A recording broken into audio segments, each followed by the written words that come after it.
La Russie a bien avec elle une grande partie des peuples du monde.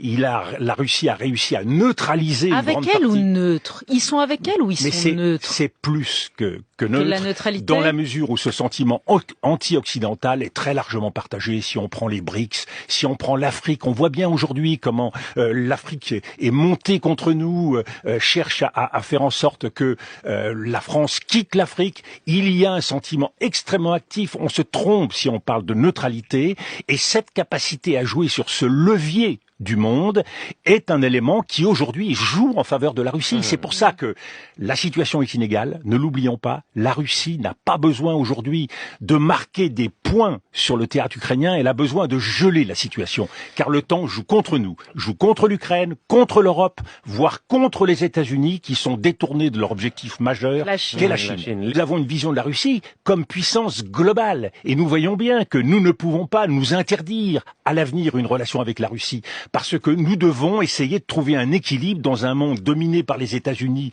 et la Chine, et où la capacité de triangulation de la diplomatie européenne est importante. Avec la Russie, mais avec Poutine? Mais une fois de plus, quelle est la leçon que nous tirons de l'Irak? C'est que chaque fois que les démocraties s'engagent dans une politique de changement de régime, il ne s'agit pas de changer de régime, il s'agit de parler ou de négocier avec Vladimir Poutine aujourd'hui. Une fois de plus, nous n'avons pas voulu pousser jusqu'au bout les inspections avec Saddam Hussein. Saddam Hussein était un personnage odieux. Nous avons récolté le chaos et le terrorisme. Nous n'avons pas voulu, à un moment donné, pousser les feux avec la Libye de Kadhafi. Nous avons récolté le chaos et la situation au Sahel. Donc il faut retenir les leçons de l'histoire.